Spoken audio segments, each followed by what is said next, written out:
कल्पना कीजिए, एक लड़का जिसकी जेब में सिर्फ 23 रुपए है, पेट 2 दिन से खाली है और सामने मोबाइल स्क्रीन पर चैट जीपीटी का लॉगिन पेज खुला है। क्या आप सोच सकते हैं कि ठीक 11 महीने बाद उसी लड़के का बैंक बैलेंस 1 करोड़ रुपए हो जाएगा? नहीं, ये कोई फिल्मी कहानी नहीं, बल्कि राहुल की असल जिंदगी है।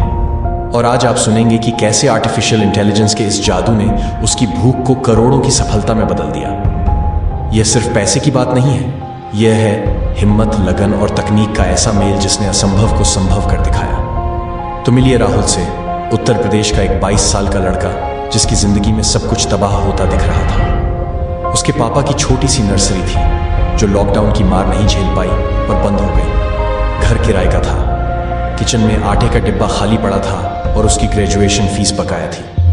भविष्य पर एक बड़ा सवालिया निशान था। नौकरी के बाजार में हर तरफ से एक ही जवाब मिल रहा था, नो एक्सपीरियंस, नो हायरिंग। हर दरवाजा बंद था, हर उम्मीद टूट रही थी। ऐसे ही एक हताशा भरे दिन उसके हाथ लगा एक पुराना चार्जर फोन। स्क्रीन टूटी हुई थी, बैटरी सूजी हुई थी, लेकिन शुक्र था इंटरनेट चलता था। उस वक्त राहुल के दिमाग में सिर्फ एक ही बात घूम रही थी, कुछ तो करना है यार, वरना भूखे पेट सोना पड़ेगा। और बस यहीं से शुरू हुआ उसका चैट जीपीटी वाला सफर, जिसने उसे भूख से सफलता के उस शिखर तक पहुंचाया जिसकी उसने कभी कल्पना भी नहीं की थी। यह सिर्फ एक टूल की कहानी नहीं, बल्कि एक इंसान की अदम्य इच्छा शक्ति की दास्तान है जिसने अपनी किस्मत खुद लिखी। उस रात जब पूरा शहर गहरी नींद में था, रात के ठीक 2 बजे राहुल अपने पुराने टूटे हुए फोन की टिमटिमाती स्क्रीन पर कुछ पढ़ रहा था। रेडिट पर एक पोस्ट ने उसकी आंखें चौंधिया दी। चैट जीपीटी से कंटेंट लिखकर लोग $0 कमा रहे हैं। एक पल को तो उसे विश्वास ही नहीं हुआ, क्या ऐसा भी हो सकता है? उसकी नसों में एक अजीब सी ऊर्जा दौड़ गई। उसने झट से गूगल पर टाइप किया, how to earn money with chat GPT in Hindi.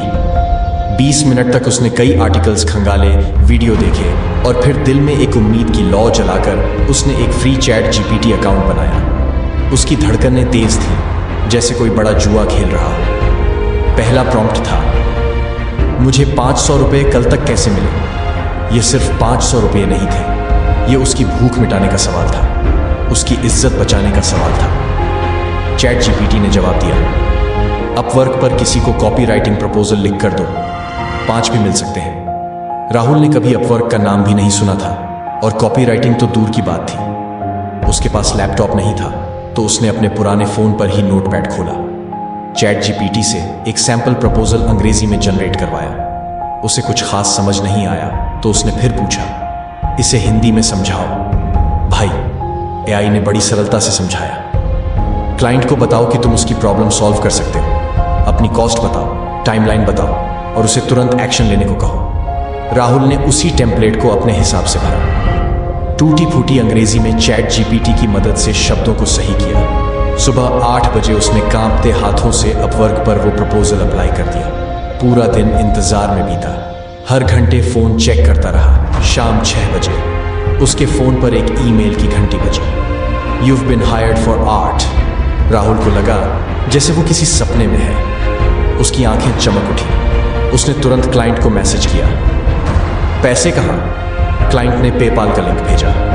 Rahul ने देखा 100 रुपये बराबर $1.04 का एक्सचेंज रेट। उसकी आंखों में आंसू आ गए। 2 दिन की रोटी पक्की हो गई थी। यह सिर्फ 8 नहीं थे, यह उम्मीद थी, यह भरोसा था कि एआई नाम का यह जादू उसकी जिंदगी बदल सकता है। यह पहला कदम था भूख से आजादी की तरफ। पहले 8 की कमाई ने राहुल के अंदर एक नई जान फूंक दी थी। वह अब सिर्फ भूखा नहीं था, वह कुछ कर गुजरने की भूख से भरा था। अगले हफ्ते उसने दिन रात एक कर दिए। चैट जीपीटी की मदद से उसने 7 और प्रपोजल भेजे और क्या कमाल हुआ, उनमें से 4 अप्रूव हो गए। कुल 36 रुपये। यह कोई बहुत बड़ी रकम नहीं थी, लेकिन यह लगातार मिल रही सफलता थी।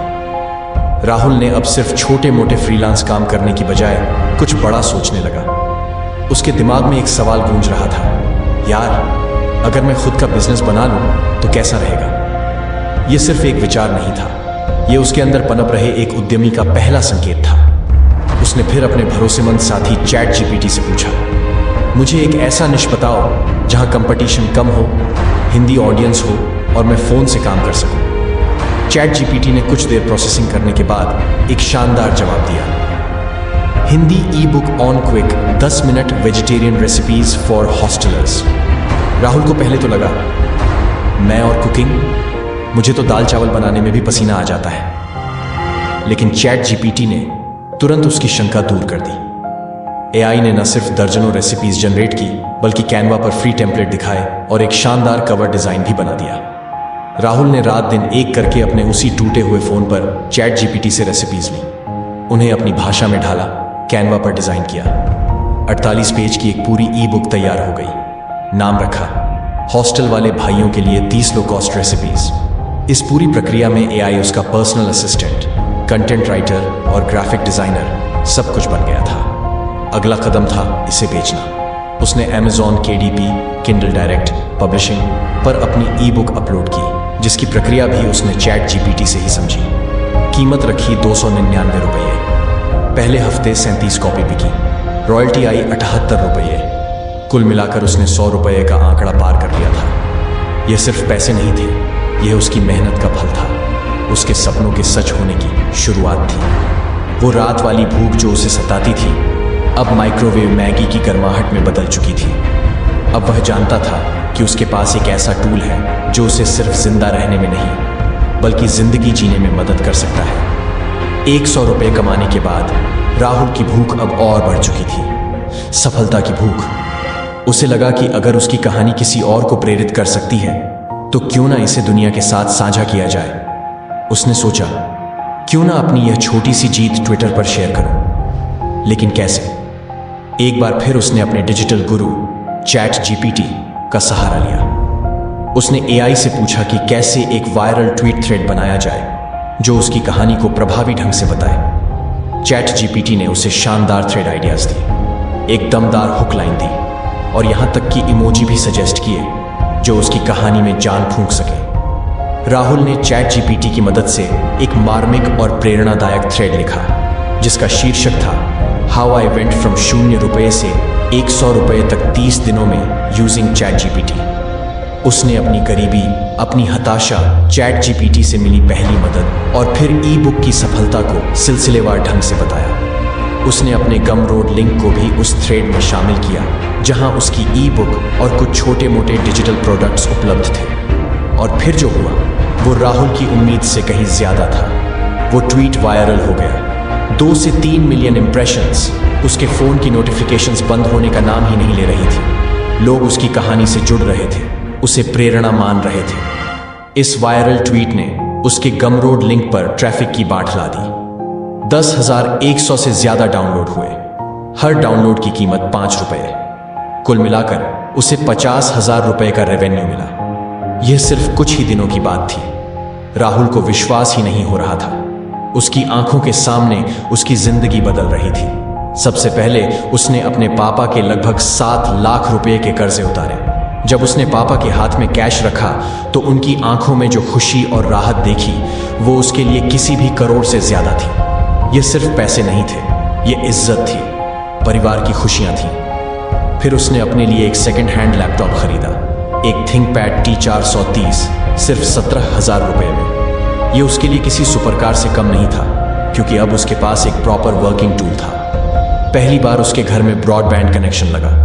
अब उसे डेटा पैक खत्म होने की चिंता नहीं थी। वह घंटों ऑनलाइन रहकर सीख सकता था, काम कर सकता था। राहुल ने भावुक होकर कहा, अगर एआई नहीं होता तो मैं आज भी रात को दाल रोटी के बिना सो रहा होता। इसने मुझे सिर्फ पैसा नहीं दिया, इसने मुझे एक नई पहचान दी, एक नया जीवन दिया। ये वो मोड़ था जब राहुल ने न सिर्फ अपनी आर्थिक स्थिति बदली, बल्कि अपनी सोच और अपने सपनों को भी एक नया आयाम दिया। वायरल ट्वीट से मिली सफलता ने राहुल के आत्मविश्वास को 7वें आसमान पर पहुंचा दिया था। अब वह सिर्फ तात्कालिक कमाई के बारे में नहीं सोच रहा था, बल्कि एक स्थायी और बड़े बिजनेस मॉडल की तलाश में था। उसने अपने अगले 6 महीने 3 बड़े कामों पर लगाए, जो उसकी जिंदगी का सबसे बड़ा टर्निंग पॉइंट साबित हुए। कंटेंट क्रिएशन की धार राहुल ने चैट जीपीटी का इस्तेमाल करके रोजाना 8 हिंदी न्यूज आर्टिकल जनरेट करना शुरू किया। लेकिन वो सिर्फ कॉपी पेस्ट नहीं करता था। हर आर्टिकल को ध्यान से पढ़ता, फैक्ट चेक करता और अपनी समझ से उसे और बेहतर बनाता। उसे आइडिया देता। ड्राफ्ट लिखता, लेकिन अंतिम रूप राहुल ही देता था। थंबनेल बनाने के लिए उसने कानवा का इस्तेमाल किया, जहां उसने अपनी डिजाइन स्किल्स को और निखारा। उसका लक्ष्य स्पष्ट था, हिंदी में आई से जुड़ी सटीक और ताज़ा जानकारी लोगों तक पहुंचाना। राहुल ने एक वर्डप्रेस साइट बनाई जिसका नाम रखा AI समाचार। उसका विजन था इसे हिंदी भाषी लोगों के लिए AI से जुड़ी हर खबर का वन स्टॉप डेस्टिनेशन बनाना। उसने खुद ही वर्डप्रेस सीखा, थीम कस्टमाइज की और अपनी वेबसाइट को प्रोफेशनल लुक दिया। यह एक बहुत बड़ा टेक्निकल चैलेंज था, लेकिन उसकी सीखने की लगन ने उसे हर बाधा पार करने में मदद की। अब उसके पास एक ऐसा प्लेटफॉर्म था जहां उसका खुद का कंटेंट था और जिस पर उसका पूरा कंट्रोल था। वेबसाइट तैयार होने के बाद राहुल ने उसे मोनेटाइज करने के तरीके खोजे। उसने गूगल एडसेंस के लिए अप्लाई किया और जल्द ही अप्रूवल मिल गया। इसके अलावा उसने सेम रश और होस्टिंगर जैसी AI और वेब होस्टिंग कंपनियों के एफिलिएट लिंक भी अपनी साइट पर डाले। उसका मॉडल साफ था, गुणवत्तापूर्ण कंटेंट के जरिए ट्रैफिक लाना और फिर एडसेंस और एफिलिएट मार्केटिंग से कमाई करना। शुरुआत में कमाई धीमी थी लेकिन स्थिर थी। पहले महीने एडसेंस से 100 आए, जो उसके लिए एक बड़ी उपलब्धि थी। दूसरे महीने यह बढ़कर 890 हो गया और फिर तीसरे महीने में 4200। यह देखकर राहुल को यकीन हो गया कि वह सही रास्ते पर है। जैसे जैसे उसकी वेबसाइट पर ट्रैफिक बढ़ता गया, उसकी कमाई भी आसमान छूने लगी। जब AI समाचार पर ट्रैफिक 4-8 मिलियन पेज व्यूज तक पहुंचा, तो एक US बेस्ड EdTech कंपनी की नज़र उस पर पड़ी। उन्होंने राहुल से संपर्क किया और उसकी साइट खरीदने का ऑफर दिया। पूरे 1-1 मिलियन राहुल को लगा जैसे वह किसी सपने में है। 1-1 मिलियन उसने कभी सोचा भी नहीं था कि एक टूटे फोन से शुरू हुआ उसका सफर उसे यहां तक ले आएगा। कई हफ्तों की बातचीत और लीगल प्रक्रियाओं के बाद डील क्लोज हुई। राहुल के अकाउंट में 6 करोड़ क्रेडिट हुए। वो दिन था जब उसने अपनी मां को सब्जी मंडी से सबसे महंगा नारियल खरीदने भेजा और मुस्कुराते हुए बोला, आज पकवान बनवाओ, बिल्कुल होटल वाला। यह सिर्फ एक करोड़पति बनने की कहानी नहीं थी, यह एक बेटे की अपने परिवार के लिए कुछ कर दिखाने की और अपनी मेहनत से अपनी किस्मत बदलने की कहानी थी। करोड़ों रुपए बैंक अकाउंट में आने के बाद राहुल की जिंदगी पूरी तरह बदल चुकी थी। अब उसे पैसे की चिंता नहीं थी, लेकिन एक नई चिंता ने उसे घेर लिया, इंसोमनिया। रात रात भर उसे नींद नहीं आती थी। राहुल मुस्कुराते हुए कहता है, जब आप भूखे होते हो तब सिर्फ भूख दिखती है, पेट भर जाए तो चिंताएं बदल जाती हैं। जब पैसा आ जाता है तब डर दिखता है, कहीं सब वापस न चला जाए, ये पैसा कहीं मुझे बदल न दे। ये एक ऐसी सच्चाई थी जिसका सामना उसने कभी सोचा भी नहीं था। लेकिन राहुल ने हार नहीं मानी।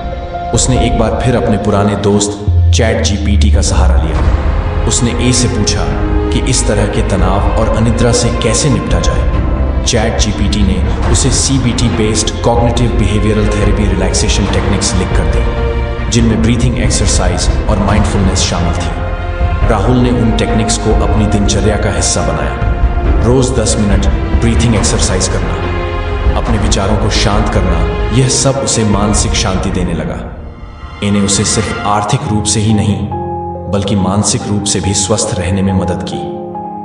पैसा आने के बाद राहुल ने कभी अपनी जड़ों को नहीं भूला। उसे याद था कि कैसे भूख और अभाव में उसने दिन गुजारे थे। उसने अपने गांव के 9 बच्चों को लैपटॉप गिफ्ट किए ताकि वे भी डिजिटल दुनिया से जुड़ सके।